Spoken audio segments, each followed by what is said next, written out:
ओम श्री सूर्य देवाय नमः। आप सभी का हमारे YouTube चैनल पर हार्दिक स्वागत है। आज रविवार के दिन सुने सूरज भगवान की कहानी। एक राजा था, एक रानी। उनके पास सिपाही, घोड़े, दास दासियां, धन दौलत सब कुछ था। सिर्फ उन्हें संतान नहीं थी। इसी कारण राजा रानी बहुत ही दुखी रहते थे। संतान प्राप्ति के लिए उन्होंने हर तरह का दान धर्म, धार्मिक अनुष्ठान, जप मंत्र, व्रत, पूजा पाठ किए, लेकिन कोई फायदा नहीं हुआ। अब राजा रानी दोनों ही बुढ़ापे की ओर बढ़ते गए। बुढ़ापे की ओर बढ़ते गए तो होता क्या है कि दोनों गहन सोच में पड़ गए। अब हमारे इतने बड़े राज्य का क्या होगा? कौन बनेगा इस राज्य का वारिस? कौन लेगा प्रजा की जिम्मेदारी? राजा रानी दिन रात इसी चिंता में घुलने लगे। उन्हें खाने पीने की भी सुध नहीं रहती। तो एक सुबह राजा के दरबार में एक साधु आता है। तो दासी रानी को इत्तिला करती है। तब वह दासी से कहती है, ये मेरा अंतिम दान धर्म है। इसके बाद मैं अपने हाथों से कोई दान धर्म नहीं करूंगी। रानी चावल भरा छाछ हाथ में लेकर बाहर आती है और साधु की झोली में भिक्षा डालने आगे बढ़ती है। तो उसके चेहरे पर छाई उद्विग्नता साधु की दृष्टि में आती है। वह उससे पूछता है, रानी साहिबा, क्या हुआ है? आप क्यों इतनी उदास हैं? तब रानी साधु को सारी हकीकत बताती है और सिसकने लगती है। उस पर वह साधु कुछ पल गंभीर हो जाता है और कहता है, चिंता मत करना रानी साहिबा, आपकी संतान की इच्छा पूरी हो जाएगी। आपकी कोख से एक पुत्र जन्म लेगा। मात्र वह 14 साल तक ही आप लोगों को मिलेगा। उसके आगे वह इस मृत्यु लोक में नहीं रह पाएगा। इससे बढ़कर आपको कुछ देना मेरे लिए संभव नहीं है। अपनी बात पूरी करते उसने अपनी झोली में हाथ डाला, थोड़ी सी भभूत निकालकर रानी को दी और कहा, आप और महाराज दोनों इसे बांटकर ग्रहण करना। तुम्हें जल्द ही पुत्र प्राप्ति होगी। इतना कहकर साधु अपनी राह चला गया। उसके जाने के बाद रानी सोचने लगी, 14 साल तो 14 साल ही सही। उतने समय के लिए हमें पुत्र मिलेगा, यही काफ़ी है। उतने साल तक मैं उसे जी जान से बड़ा करूँगी। उसे ढेर सारा प्यार दुलार दूँगी। अपनी संतान की मुराद पूरी करूँगी। उस रात अपना सारा राजकाज खत्म करके राजा जब रानी के महल में गए तो रानी ने राजा को सारी बात बताई और साधु की दी हुई भभूत राजा को दिखाकर बोली, साधु महाराज ने ये भभूत हम दोनों को ग्रहण करने को कहा है। राजा बोले, इतना दान धर्म किया, जप तप किया, कोई फल नहीं मिला। अब इस भभूत से हमें संतान प्राप्त होगी क्या? उस पर रानी बोली, जब इतना सब कुछ किया तो अब ये भी सही। खामख्वाह उस साधु के क्रोध को क्यों बुलावा दें? राजा को अब किसी पर विश्वास नहीं था, पर रानी को दुख न पहुँचे इसलिए वह राजी हो गया। राजा रानी दोनों नहाते धोते हैं, फिर अपने भगवान का नाम स्मरण करते हैं, अपने पुरखों को स्मरण करते हैं और उस साधु महाराज का नाम स्मरण करके वह भभूत बांटकर दोनों खाते हैं। उसके बाद दोनों निश्चिंत होकर सो जाते हैं। तो कुछ दिन गुजर जाते हैं और साधु द्वारा कहे अनुसार रानी गर्भवती हो जाती हैं। उस पर राजा रानी दोनों की खुशी गगन में नहीं समाती। राजा रानी से बोला, महारानी, सचमुच साधु महाराज की कृपा हो गई। तो 9 माह 9 दिन और 9 घंटे पूरे होकर रानी ने एक सुंदर गोरे चिट्टे पुत्र को जन्म दिया। राजा ने बड़ी धूमधाम से पुत्र का नामकरण किया। सारे राज्य में 8 दिन तक अन्न संतर्पण रखा। उत्सव मनाया गया। अब पुत्र की कुंडली देखने के लिए राज्य के सबसे विद्वान पंडित जी को बुलाया। तो कुंडली देखकर पंडित जी बड़े चिंतित हो गए। कहने लगे, महाराज, हमारा राजपुत्र सिर्फ 14 साल तक हमारे पास रहेगा। राजा को इस बात की भनक थी ही, रानी को भी। साधु महाराज की बात याद थी। दोनों चुप रह जाते हैं। उसके बाद राजा और रानी बड़े प्यार से बेटे की परवरिश करते हैं, उसकी हर ख्वाहिश पूरी करते हैं। थोड़े समय के लिए ही सही, भगवान ने संतान की अपनी मुराद पूरी कर दी। इससे वे समाधान मानते हैं। राजपुत्र दिन प्रतिदिन बड़ा होता है। जब वह 7 साल का हो जाता है तो राजा एक अच्छे गुरु की नियुक्ति करके उसे पढ़ाई लिखाई, राजशास्त्र, शस्त्र विद्या, घुड़सवारी इत्यादि 12 विद्याओं का शिक्षण देते हैं। जब वह सब शास्त्र विद्या में पारंगत हो जाता है और 12 साल की उम्र का हो जाता है, तब एक अच्छी सी राजकन्या खोजकर उसकी शादी कर देते हैं। तो 2 और साल बीत जाते हैं। बेटा 14 साल का हो जाता है। एक दिन राजपुत्र राजा से बोलता है, पिताजी, मैं अपना सारा राज्य घूमकर देखना चाहता हूँ। आज तक मैंने सिर्फ इस रजवाड़े के अतिरिक्त कुछ नहीं देखा है। बेटे की बात सुनकर राजा चिंतित हो जाता है, क्योंकि पुत्र को 14वां साल शुरू हुआ था। अब कोई अनहोनी होने का वक्त नज़दीक आ पहुंचा था, लेकिन राजा ये सब बातें पुत्र को बता नहीं सकता था। वह क्या करता है कि चेहरे पर खुशी लाकर बेटे से कहता है, हाँ हाँ, जरूर जाओ बेटा, तुम्हें अपना सारा राज्य घूम कर देखना चाहिए। कहाँ क्या है ये सब जानना चाहिए। कल मेरे बाद तुम्ही को तो राजा बनना है। मात्र एक बात का ध्यान रखें, तुम जहाँ जा रहे हो, क्या कर रहे हो, ये बात अपनी पत्नी को नहीं बताना। पुत्र कहता है, ठीक है पिताजी, आपने जो कहा है मैं वैसा ही करूँगा। राजपुत्र दिन भर अपनी पत्नी के साथ मौज मस्ती करता है, खुशियाँ मनाता है और रात को ठीक 12 बजे बिस्तर से उठकर बाहर चला जाता है। फिर पौ फटने से पहले वापस अपने महल में आकर सो जाता है। ऐसे बहुत दिनों तक चलता रहा। अब पुत्र का 14वां साल खत्म होने में कुछ दिन ही बाकी रहते हैं। इतने में उसकी पत्नी यानी छोटी रानी रात में जाग जाती हैं। वह देखती हैं कि बिस्तर पर राजपुत्र नहीं है। वह महल में सब जगह देखती हैं, तो राजपुत्र कहीं भी नजर नहीं आता। तो वह क्या करेगी, किससे कहेगी? वह चुपचाप रहती है। फिर भोर होने पर वह देखती है कि उसका पति अपनी जगह सोया हुआ है। वह पति से कुछ नहीं पूछती, लेकिन दूसरी रात भी वैसे ही होता है। तीसरी रात, चौथी रात, ऐसे बहुत दिन तक चलता है। रानी बहुत ही चिंतित हो जाती है। पति रात को जाता कहाँ है, किससे मिलने जाता है? उसके मन में ढेर सारे सवाल उठते हैं, लेकिन उसे पूछने में डर लगता है। शायद पति गुस्सा कर बैठे।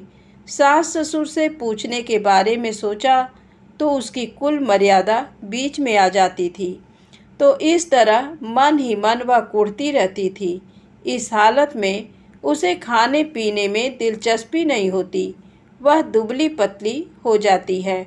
तो उस राज्य में फूल बेचने वाली एक बूढ़ी मालिन थी।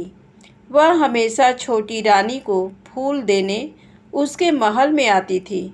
उस बुढ़िया का ध्यान छोटी रानी पर जाता है। वह उससे पूछती है, बेटी, तुम्हें किस बात का दुख है? तुम इस तरह सूखकर कांटा क्यों बनी हो?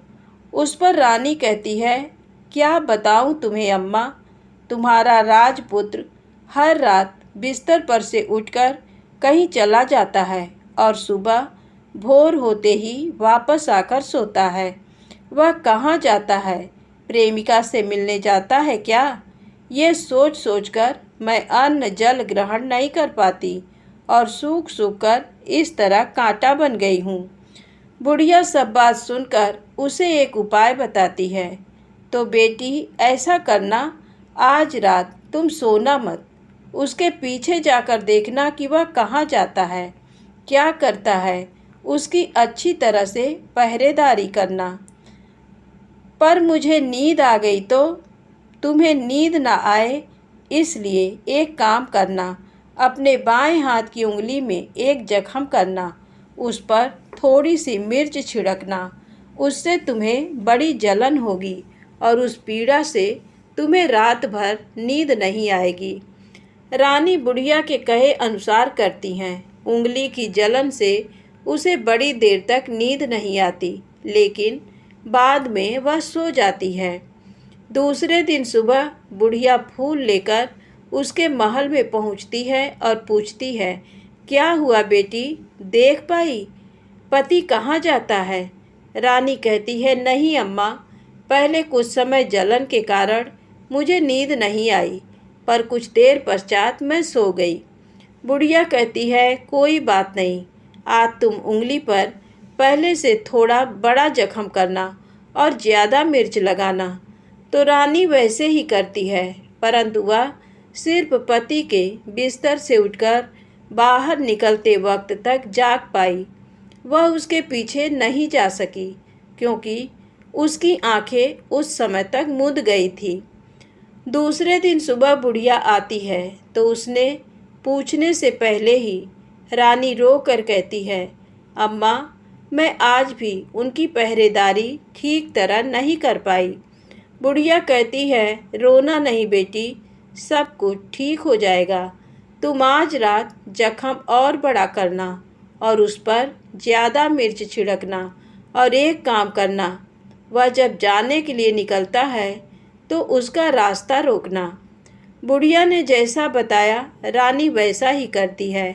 आज रात उसे नींद नहीं आती।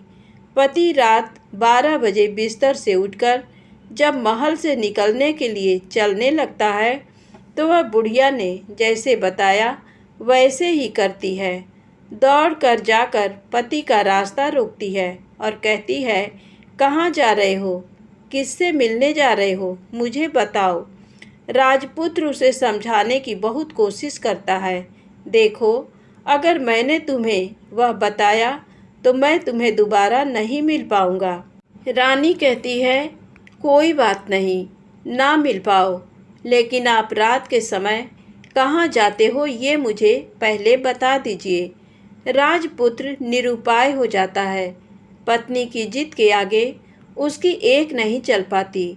ठीक उसी समय उसका 14वां साल खत्म होकर 15वां साल लगने वाला था। जो होता है वह हो जाने दो, वह सोचता है, और कुछ चावल मंत्रों से सिद्ध करके पत्नी को देकर कहता है, इन चावलों के दानों को दोनों हाथों की मुट्ठी में पकड़ना।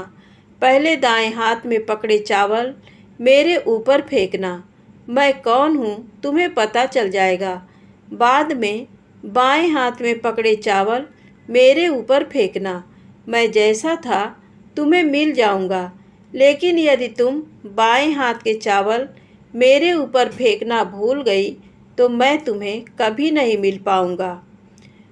रानी ने कहा, नहीं भूलूंगी। रानी बड़े आत्मविश्वास के साथ कहकर दाएं हाथ में पकड़े चावल पति के ऊपर फेंक देती है तो राजपुत्र एकदम एक विशाल घोड़ा बन जाता है। एकदम उम्दा सफ़ेद, गर्दन पर लंबी अयाल। देखते देखते वह तेजी से दौड़ने लगता है। रानी उस घोड़े को एकदम भौचक्की होकर देखने लगती है और पति ने बाएं हाथ के चावल फेंकने की जो बात कही थी वह भूल जाती है। उसकी आंखों के सामने घोड़ा महल से बाहर निकलकर चला जाता है। घोड़ा जो महल से बाहर जाता है तो वापस नहीं आता। अब रानी को बड़ा पश्चाताप होता है। वह स्वयं को कोसने लगती है, लेकिन अब उसका कोई फायदा नहीं होने वाला था। राजपुत्र अब वापस नहीं आने वाला था। सुबह होते ही महाराजा महारानी को सब बात पता चलती है। उन्हें बहुत दुख होता है। वे बिस्तर पकड़ते हैं और राह देखते हैं कि एक दिन उनका बेटा वापस आ जाए। इस तरह 1 महीना गुजरता है, 2 महीने गुजरते हैं, 3 महीने गुजरते हैं, आखिर 6 महीने पूरे होते हैं। राजपुत्र का कोई अता पता नहीं लगता। प्रधान राजपुत्र को ढूंढने के लिए राज्य के गांव-गांव सिपाही भेजता है, लेकिन उन्हें कोई सफलता नहीं मिलती। इधर रानी अपनी हठ के कारण पति गायब हो गया ये सोचकर स्वयं को मन ही मन कोसती हैं और प्रण लेती हैं कि कुछ भी करके पति को ढूंढ लाएंगी और उसे वापस घर लेकर आएंगी। एक दिन वह सुबह उठकर सास ससुर के महल में जाती हैं और कहती है कि मैं अपने पति की खोज में जा रही हूँ। महाराजा महारानी को और क्या चाहिए था, कुछ भी करके उनका बेटा उन्हें वापस मिलना चाहिए था। वे बहू को जाने की अनुमति देकर कहने लगे, बेटी तुम्हें जो चाहे वह करो, जहाँ जाना है वहाँ जाओ, लेकिन हमारे बेटे को वापस लेकर आओ। अब रानी अपना शाही वेश बदलकर एक सेठानी बन जाती है। कुछ दास दासियों को, कुछ नौकरों को साथ ले लिया, कुछ सामान साथ लिया और राज्य की सीमा पर जाकर वहाँ एक भोजनालय खोल दिया। वहाँ आने वाले सब यात्रियों को खाना मुफ्त में देने लगी। मात्र एक शर्त रखी कि खाने वाले को उसकी देखी कोई अजीब चीज़ उसकी मालकिन को यानी राजकन्या को बतानी पड़ेगी। तो वहाँ आने वाला हर नागरिक अपनी तरफ से मैंने ये देखा, मैंने वह देखा कहकर वहाँ से मुफ्त खाना खाकर जाता था। परंतु रानी को जो बात चाहिए थी वह अब तक मिली नहीं थी। ऐसे ही कुछ दिन बीत गए तो इधर क्या होता है कि रानी के महल में फूल लेकर जाने वाली बुढ़िया के एक बेटा और बहू थे। उनका एक छोटा बेटा था, यानी बुढ़िया का एक पोता था। तो बेटा और बहू सुबह काम के लिए निकलते थे तो पोते को संभालने की जिम्मेदारी बुढ़िया पर रहती थी। बुढ़िया दिन भर पोते को संभालती थी। एक दिन बुढ़िया को पान खाने की आदत थी तो पान लगाने के लिए चूना चाहिए था। वह उसे तैयार करने के लिए सीपियाँ लेकर आई। इन सीपियों को भूनने के लिए गोबर के कंडे चाहिए थे। कंडे इकट्ठा करने के लिए वह बांस की टोकरी लेकर चरवाहे के मैदान में गई। वहाँ बहुत सारे कंडे थे। उन्हें जमा करते करते उसे घर आने में अंधेरा हो गया। इस ओर शाम होते ही काम से वापस बेटा बहू घर पहुँचे तो देखा कि बच्चा घर पर अकेला है और रो रहा है। वे दोनों गुस्से से लाल पीले हो गए। इतने में बुढ़िया घर आ पहुँची। बेटा ने पूछा, पोते को घर अकेला छोड़कर कहाँ गई थी? बुढ़िया बताने लगी कि मैं गोबर के कंडे इकट्ठे करने गई थी। इस पर बेटा बोला, दोबारा बच्चे को अकेला घर पर छोड़कर यदि कहीं गई तो मैं तुम्हें बहुत पीटूंगा। बुढ़िया कहने लगी, नहीं बेटा, फिर कभी ऐसा नहीं करूँगी। लेकिन दूसरे ही दिन बुढ़िया वह बात भूल गई और फिर चरवाहे के मैदान पर कंडे इकट्ठा करने चली गई। शाम को जब बेटा बहू काम से वापस लौटे तो देखते हैं कि बच्चा घर पर अकेला है और रो रहा है। अब उसके बेटे की सहन शक्ति खत्म होने लगी और बुढ़िया के वापस आने पर उसे घर से निकाल दिया। बुढ़िया रात भर घर के बाहर अंधेरे में बैठी रही और सुबह होते ही हाथ में टोकरी लेकर कंडे इकट्ठा करने के लिए निकल गई। उस दिन उस पर कंडे इकट्ठा करने का मानो पागलपन सवार था। कंडे इकट्ठा करते करते कब अंधेरा छा गया उसे मालूम ही नहीं चला। उसे जब ध्यान आया तो गांव का रास्ता भी ठीक तरह से दिखाई नहीं दे रहा था। वह अंधेरे में आंखें फाड़कर देखती देखती किसी तरह आगे निकल पड़ी। तो होता क्या है कि एक कपिला गाय छन छन की आवाज़ करते, गले की घंटी बजाते ठुमक कर उस मैदान पर आ गई। उसे देखकर बुढ़िया सोचने लगी कि इस गाय के पीछे पीछे जाऊंगी तो गांव तक पहुंच जाऊंगी। तब बुढ़िया उसके पीछे पीछे जाने लगी। वह गाय क्या करती है कि उस मैदान से लेकर एक एक करके 6 मैदान पार करती है। आखिर में वह 7वें मैदान पर पहुंचती है। तो वहाँ क्या होता है कि उस मैदान पर एक बड़ा सा पत्थर है। गाय जाकर उस पत्थर को अपना सींग मारती है। सींग मारा तो वह पत्थर दूर हट गया और पाताल में नीचे जाने की सीढ़ियाँ दिखाई देने लगी। तब वह गाय उन सीढ़ियों से नीचे जाने लगी। बुढ़िया वह सब देखती रही और झट जाकर गाय की पूँछ को पकड़ लिया। पूँछ पकड़कर वह गाय के साथ नीचे पाताल में पहुंच गए। पाताल में पहुंचते ही तुरंत गाय की पूँछ छोड़ दी और इधर उधर देखने लगी। वहीं से बुढ़िया ने देखा कि पाताल में सब जगह जगमगाहट है, दिया दीप जलते हैं और तेज रोशनी गाय के ऊपर पड़ती है और वहाँ अद्भुत घटनाएं घटने लगीं। गाय के नीचे जाते ही उसके गले में अपने आप सांकल पड़ गई और छम छम करके कोई दुधाड़ी में गाय का दूध दूहने लगी। लेकिन जो भी कोई वह कर रहा है वह मात्र दिखाई नहीं दे रहा।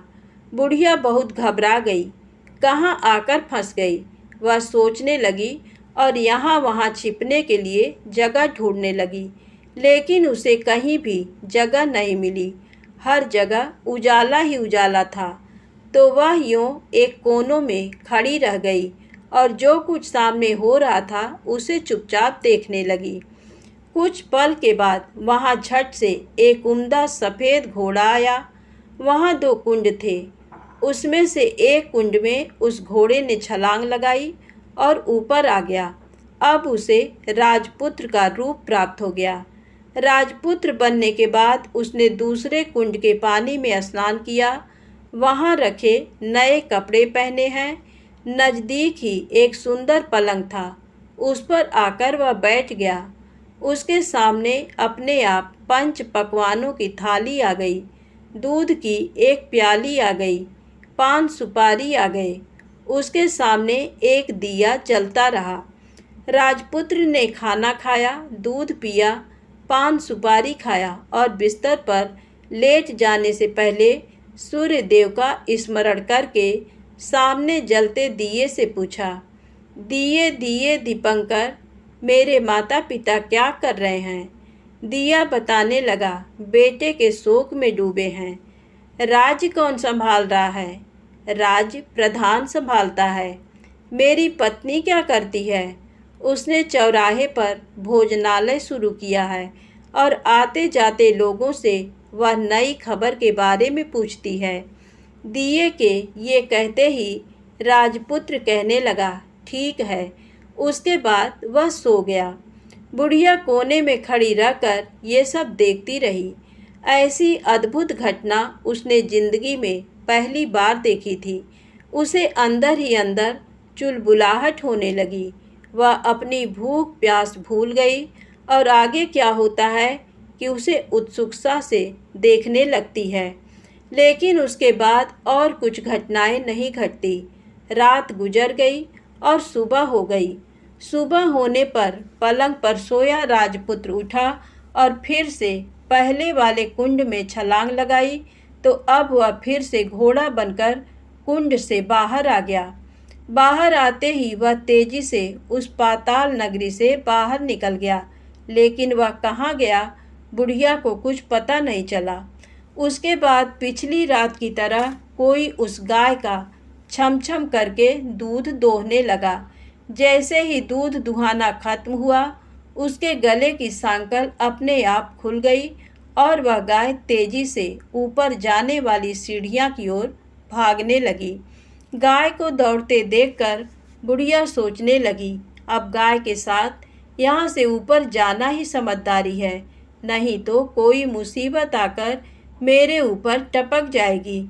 झट से उसने गाय की पूँछ पकड़ ली और गाय के साथ ऊपर आ गई।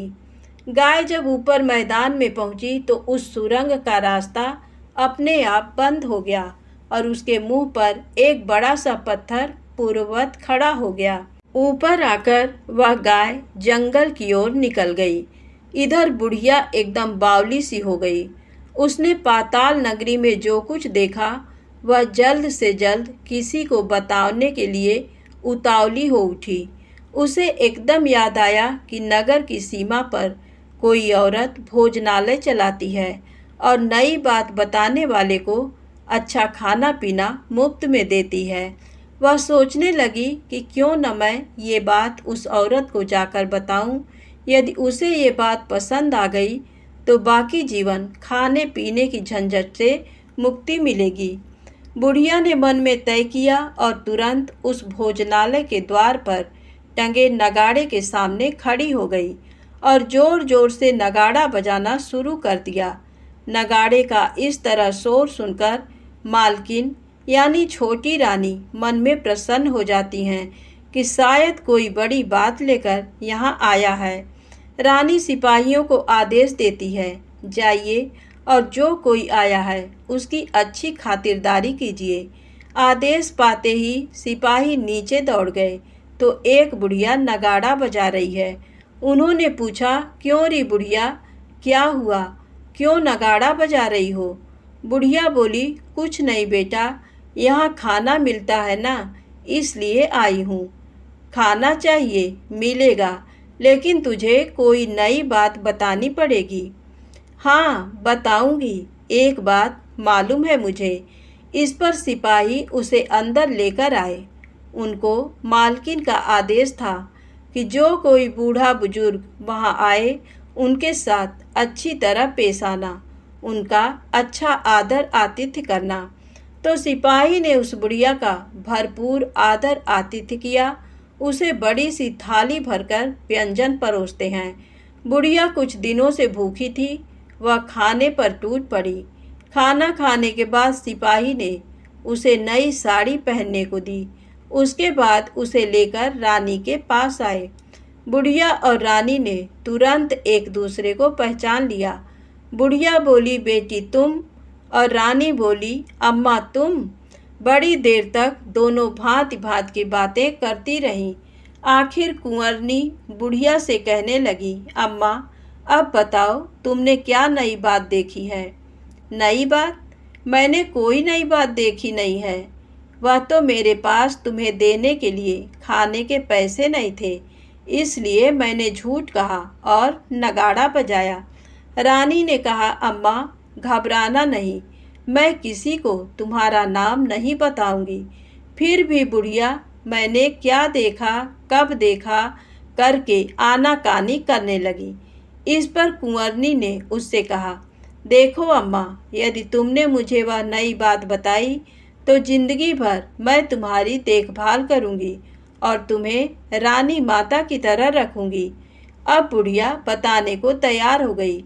उसने जो कुछ उस चारागाह वाले मैदान पर देखा था वह सब कुछ कुंवर रानी को बता दिया।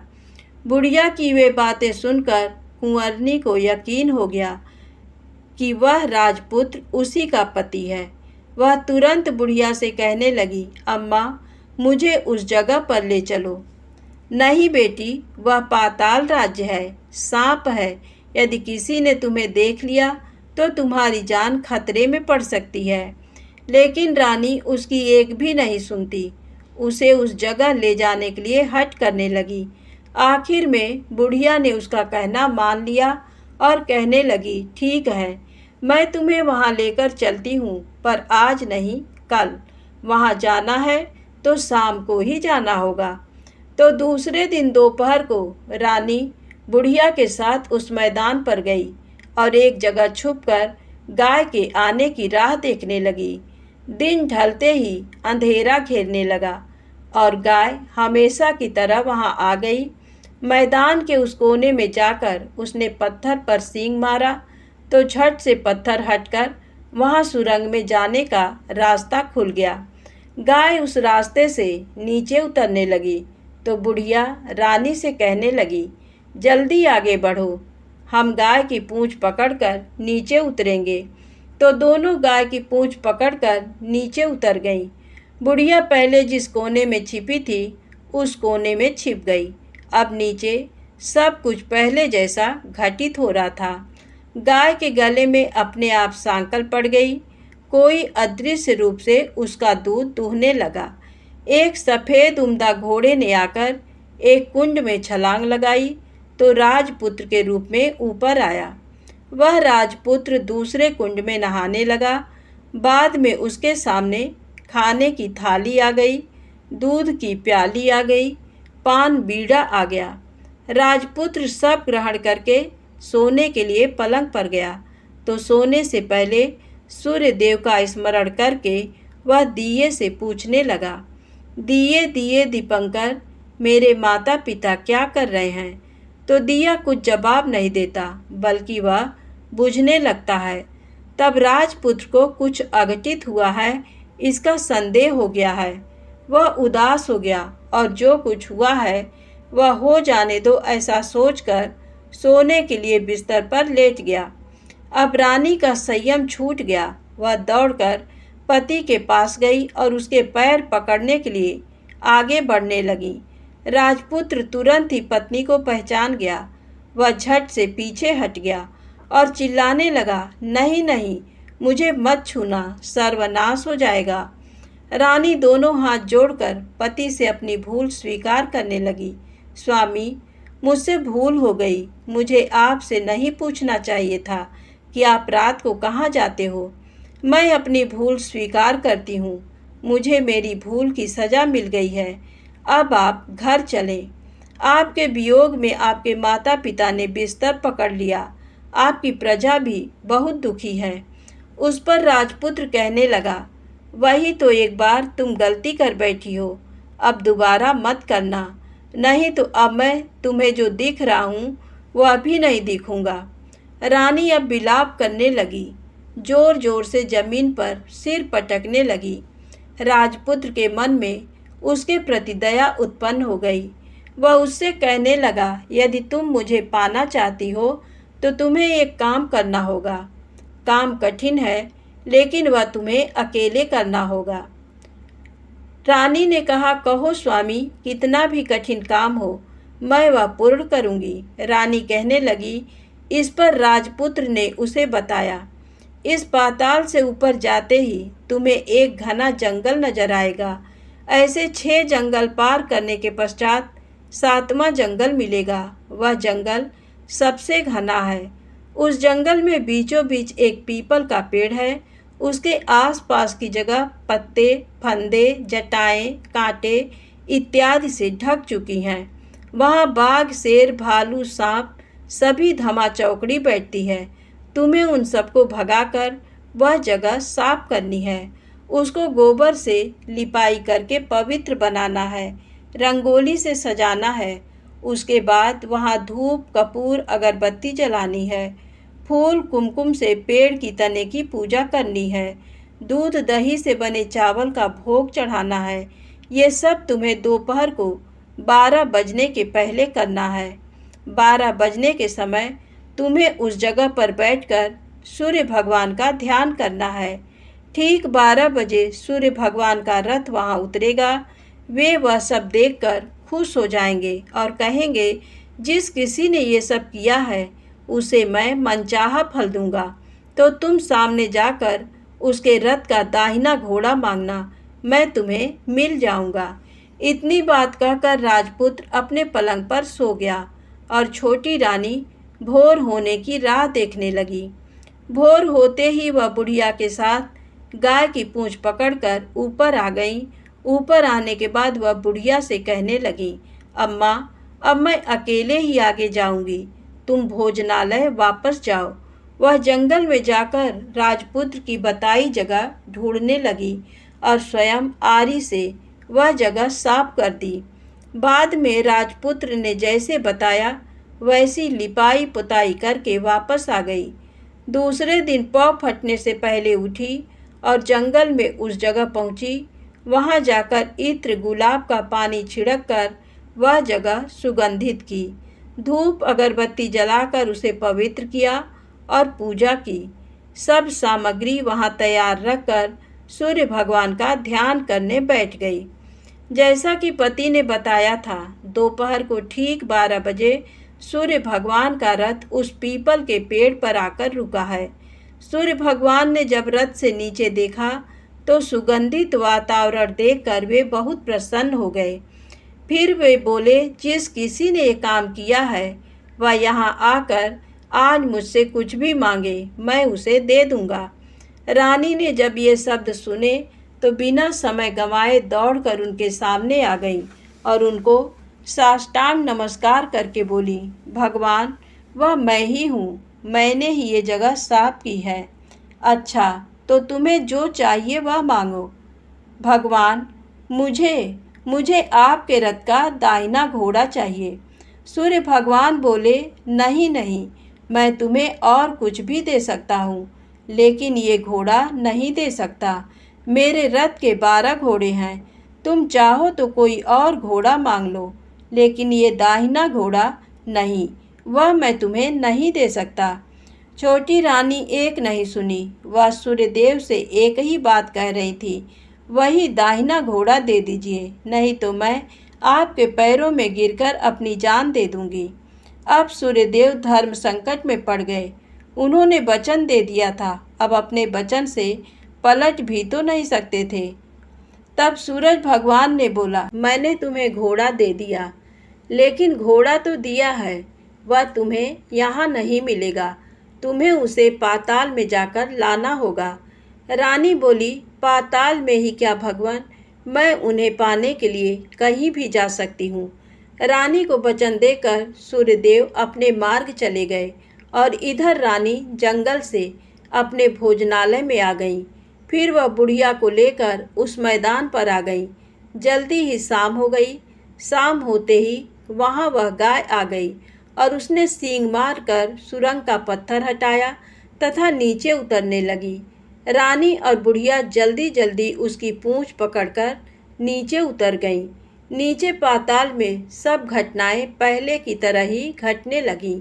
घोड़े का एक कुंड में नहाकर राजपुत्र बन जाना, नहा धोकर पलंग पर जाकर बैठना, तो उसे खाने की थाली, दूध की प्याली आना, पान बीड़ा आना। लेकिन आज एक बात नई घटी।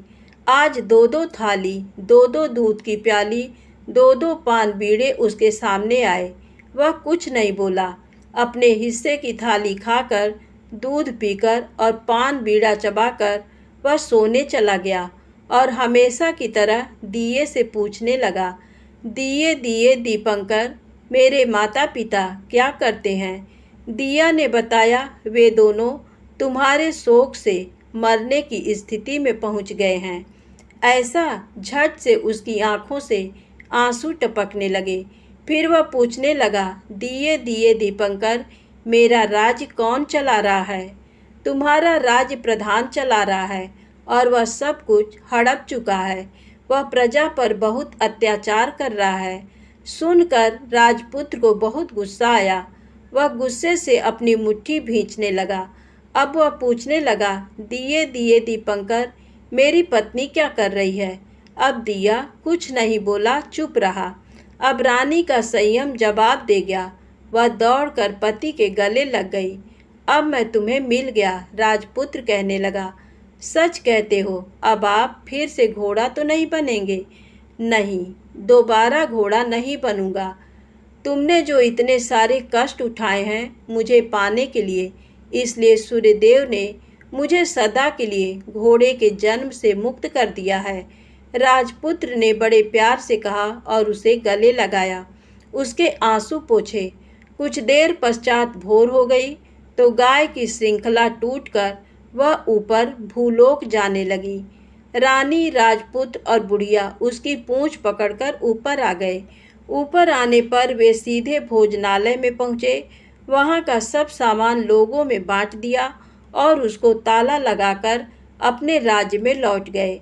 राजपुत्र वापस आता और उसके तेवर देखकर प्रधान घबरा गया।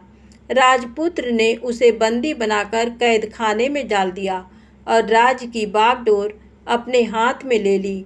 उसके बाद वह अपने माता पिता को मिलने उनके महल में गया। तब राजपुत्र क्या देखता है कि उसके माता पिता उसके शोक में अस्थिपंजर बने हुए हैं। पुत्र को वापस आया देखकर मरणासन्न राजा रानी की आंखों से टप टप आंसू बहने लगे। इन दोनों ने पुत्र को गले लगाया, उसे प्यार से सहलाया। इतना होने के बाद उनके सेहत में एकदम सुधार आने लगा। वे अब बिस्तर से उठकर बैठ गए हैं, पुत्र को आशीष देने लगे। राजपुत्र के आने की खबर तुरंत राज्य भर में फैल गई। प्रजा खुशी से फूली नहीं समाई। प्रजाजन राजमहल के सामने इकट्ठे हो गए। राजपुत्र ने भी उन्हें दर्शन दिए और आज से उन्हें कोई दुख नहीं पहुंचाएगा, ऐसा वचन भी दिया। अब राजा अपने पुत्र का राज्याभिषेक करके उसे सिंहासन पर बिठाता है और बहू को महारानी का दर्जा देता है और स्वयं अपनी पत्नी के साथ ईश्वर स्मरण करते खुशी से दिन बिताता है। महाराजा बना राजपुत्र अच्छी तरह से राज्य चलाने लगा और अपनी पत्नी के साथ सुख शांति से जीवन बिताने लगा। उस बुढ़िया को रानी ने अपने पास ही रख लिया। उसकी अच्छी तरह से देखभाल करने लगी। बुढ़िया और उसके बुढ़ापे के दिन खुशी से गुजरने लगे। कहानी समाप्त होती है। दोस्तों, यदि आपको कहानी अच्छी लगी हो तो कृपया मेरे चैनल को लाइक सब्सक्राइब अवश्य करें। प्रेम से बोलें सूरज भगवान की जय हो।